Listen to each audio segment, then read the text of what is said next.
Siang itu, langit Gaza berubah menjadi panggung unjuk kekuatan. Dari kejauhan terdengar raungan mesin jet yang semakin lama semakin keras, hingga udara di atas kota bergetar seperti diguncang badai. Sebuah pesawat tempur terbaru milik Angkatan Udara Israel muncul dari balik awan, melaju rendah di antara gedung-gedung beton yang berdiri rapat. Lapisan cat abu-abu metaliknya memantulkan cahaya matahari siang, menambah kesan dingin dan tak bersahabat. Bayangannya menyapu jalan-jalan sempit, membuat kerumunan warga terhenti mendadak. Debu di sudut-sudut jalan beterbangan, papan reklame berguncang, dan antena televisi bergetar seakan hendak tercabut dari atap rumah. Setiap detik lintasan pesawat itu seolah membawa pesan bahwa langit ini bukan milik mereka. Di bawah lintasan pesawat, kepanikan merambat seperti gelombang. Anak-anak kecil menutup telinga sambil menunduk. Sebagian menangis histeris di pelukan orang tua mereka. Para ibu berteriak memanggil anak-anak yang terpisah, sementara pria-pria muda berlari ke arah gang sempit untuk mencari perlindungan. Seorang pria tua terhuyung-huyung mencoba membantu tetangganya yang hampir terjatuh, meski matanya memerah akibat debu yang beterbangan.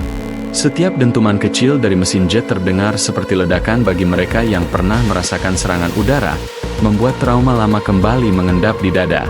Tak ada tempat yang cukup aman, dan tak ada cukup waktu untuk berpikir selain bertahan dari teror yang datang dari langit. Sementara itu, beberapa jam setelah manuver tersebut, televisi nasional Israel menayangkan cuplikan eksklusif dari kamera kokpit pesawat. Rekaman itu memperlihatkan pemandangan kota dari ketinggian, manuver tajam di udara, dan kilatan cahaya matahari di badan pesawat. Sang pembawa berita, dengan nada penuh kebanggaan, menyebutnya sebagai, "Kekuatan ini adalah perisai bangsa," sembari menekankan bahwa demonstrasi itu adalah pesan tegas bagi siapapun yang mengancam keamanan nasional. Tidak ada satupun potongan gambar yang memperlihatkan kepanikan di jalan-jalan Gaza, tidak ada jeritan warga, hanya gambar yang telah disunting rapi menjadi potret kejayaan teknologi militer. Di ruang redaksi, suasana penuh euforia, seakan aksi itu adalah kemenangan di medan perang, bukan pertunjukan di atas pemukiman sipil. Namun di luar negeri, narasi yang dibangun Israel tak berjalan mulus. Media internasional menayangkan gambar-gambar yang tak pernah muncul di siaran resmi. Warga Palestina yang berlarian di jalan berdebu, anak-anak yang menangis, dan orang tua yang terengah-engah mencari tempat aman. Di forum-forum diplomatik, pernyataan-pernyataan kecaman mulai bermunculan.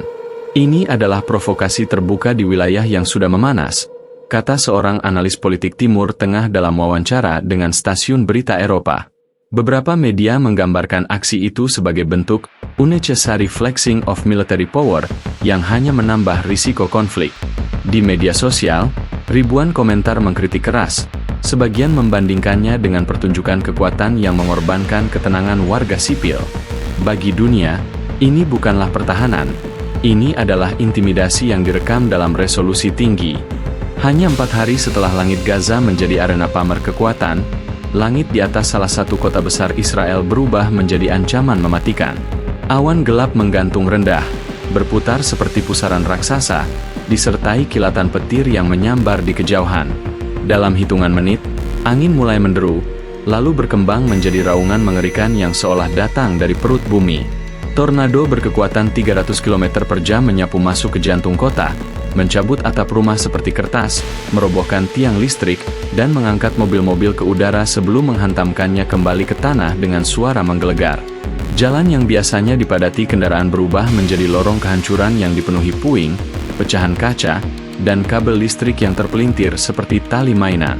Di tengah kekacauan itu, jeritan dan suara tangisan bercampur dengan deru angin.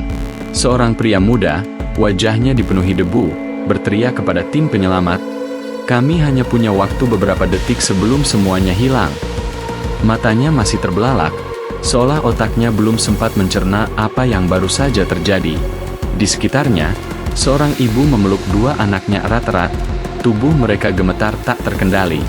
Bangunan apartemen yang berdiri megah beberapa menit lalu kini hanya tersisa kerangka beton yang retak. Potongan papan, pecahan genteng, dan kursi plastik bertebaran di jalan seperti sisa-sisa pesta yang berubah menjadi tragedi. Otoritas setempat merilis data awal yang mengungkap skala kehancuran, lebih dari 18.000 orang luka-luka, Ribuan di antaranya dalam kondisi kritis akibat tertimpa reruntuhan atau terkena benda-benda yang terlempar oleh angin. Rumah sakit kewalahan. Lorong-lorongnya dipenuhi pasien yang terbaring di lantai, sementara tenaga medis bekerja tanpa henti. Kerugian material ditaksir mencapai 1.000 triliun rupiah, meliputi ribuan rumah yang hancur, gedung pemerintahan yang rusak berat, pusat perbelanjaan yang rata dengan tanah, hingga jalur transportasi yang lumpuh total. Pelabuhan utama kota mengalami kerusakan parah, menghambat distribusi bantuan. Di ruang-ruang diskusi publik, komentar sinis mulai bermunculan. Beberapa pengamat menyoroti bahwa biaya perbaikan kerusakan akibat tornado ini jauh melampaui anggaran pertunjukan militer yang beberapa hari lalu dibanggakan di depan kamera. Sungguh ironi, tulis salah satu kolumnis internasional, mereka memamerkan pesawat yang bisa menembus radar, tapi tak bisa menghadang angin.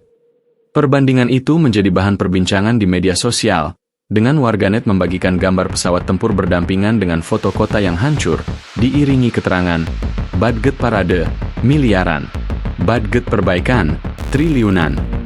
3 hari setelah tornado menghantam, kota itu masih seperti terperangkap di tengah bencana.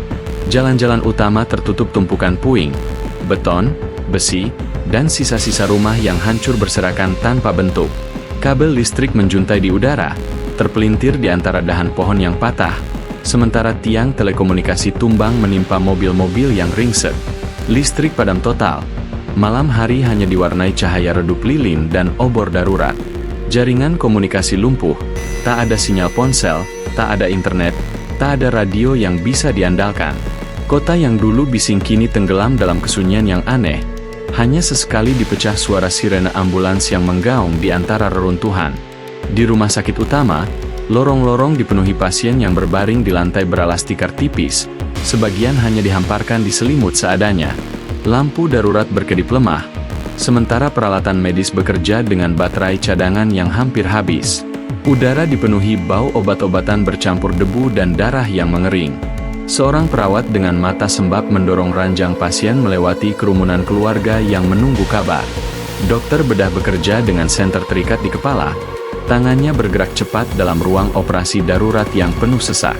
Setiap ruang kosong diubah menjadi tempat perawatan, kantin, ruang administrasi, bahkan gudang. Di luar rumah sakit, tim relawan bekerja tanpa henti di antara reruntuhan. Seorang pria muda dengan rompi oranye berhenti sejenak, menatap kamera wartawan asing yang merekam dari kejauhan. Dengan suara parau, ia berkata, "Kami tak lagi menghitung mayat, hanya mencari yang masih hidup." Tangannya gemetar memegang alat pemotong logam, sementara di belakangnya, tim lain mengangkat balok besar untuk mencari korban yang mungkin tertindih. Di dekat sana, kantong-kantong jenazah berbaris di trotoar, ditutupi terpal lusuh, menunggu untuk diangkut ke lokasi pemakaman massal. Perekonomian kota lumpuh total. Pabrik-pabrik besar yang dulu menjadi sumber penghasilan ribuan warga kini hanya menyisakan kerangka baja yang melengkung dan mesin yang terkubur puing. Pelabuhan, yang menjadi jalur masuk barang dari luar negeri, hancur lebur, dermaga patah, kren raksasa terguling ke laut, dan kontainer-kontainer terapung tanpa tujuan. Ratusan toko gulung tikar dalam semalam, dan puluhan ribu pekerja kehilangan mata pencaharian. Pasar-pasar yang biasanya ramai kini kosong, hanya meninggalkan bau anyir dari ikan busuk dan sayuran yang membusuk di bawah terik matahari. Seiring waktu berjalan, bencana itu mulai memunculkan bahaya baru. Bangkai hewan ternak yang mati terjebak di antara puing-puing mulai membusuk, mengundang kawanan lalat dan menyebarkan bau menyengat yang menusuk hidung. Tumpukan sampah dari rumah-rumah yang hancur menggunung di setiap sudut kota, menjadi sarang tikus dan sumber penyakit. Petugas kesehatan memperingatkan risiko wabah diare, kolera, dan infeksi pernapasan yang bisa membunuh lebih banyak orang daripada tornado itu sendiri. Di tengah udara panas musim panas, bau kematian bercampur debu membuat setiap napas terasa berat. Beberapa hari setelah badai mereda, pesawat kargo dari berbagai negara mulai mendarat di bandara militer terdekat. Palet-palet berisi obat-obatan, tenda darurat, dan makanan instan diturunkan dengan tergesa.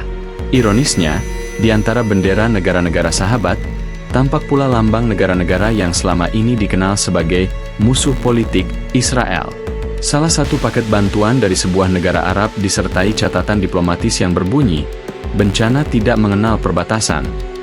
Di layar televisi, para pejabat Israel tersenyum kaku saat menerima bantuan itu, sementara komentator politik menyebut momen tersebut sebagai pelukan yang penuh sindiran. Di luar negeri, media internasional memanfaatkan momentum ini untuk melontarkan komentar tajam. Sebuah surat kabar Eropa memajang foto pesawat tempur Israel yang melintas di atas Gaza di samping gambar kota yang hancur akibat tornado, dengan judul besar, "Pesawat tempur tak bisa menembak tornado." Editorialnya menyoroti bagaimana kebanggaan teknologi militer tak berarti di hadapan kekuatan alam. Beberapa stasiun TV menayangkan segmen khusus berjudul Iron Dome versus Iron Wind, menampilkan montase video parade militer berdampingan dengan cuplikan kehancuran badai. Di media sosial, warganet dari berbagai negara mempopulerkan dua tagar yang segera menjadi trending global, "Nature has no borders" dan "Wind diplomacy". Ribuan meme bermunculan, mulai dari gambar tornado dengan paspor, hingga animasi pesawat tempur yang kalah lomba lari dengan angin. Di sela tawa dan satire, ada pula unggahan video yang tulus, relawan Palestina mengirim doa untuk para korban, atau warga negara lain yang menggalang dana online. Perpaduan antara simpati tulus dan ejekan tajam membuat lini masa global menjadi arena yang panas sekaligus aneh. Para analis kebijakan luar negeri pun angkat bicara. Mereka menilai bencana ini sebagai cermin salah prioritas, di mana miliaran dolar digelontorkan untuk memperkuat armada militer, namun infrastruktur sipil seperti sistem peringatan dini dan jalur evakuasi diabaikan. "Kekuatan militer tak akan berarti jika rakyatmu tak punya rumah yang aman," ujar seorang profesor hubungan internasional dalam wawancara televisi. Beberapa think tank menerbitkan laporan singkat yang menyarankan Israel mengalihkan sebagian anggaran pertahanan ke mitigasi bencana. Di ruang publik, diskusi ini memanas, antara yang menuntut perubahan, dan yang tetap bersikeras pada kebijakan lama. Pemerintah menggelar konferensi pers di tenda besar yang berdiri di tengah lapangan berdebu. Di hadapan kamera nasional dan internasional, Perdana Menteri mengumumkan rencana pemulihan besar-besaran, pembangunan rumah darurat, restorasi infrastruktur vital, dan kompensasi bagi korban. Peta rencana ditampilkan di layar besar, penuh garis dan warna yang tampak meyakinkan. Namun di antara kerumunan warga yang hadir, hanya sedikit yang bertepuk tangan. Banyak yang menatap dingin, mengingat janji-janji serupa yang dulu berakhir di meja birokrasi, terkubur oleh prioritas militer.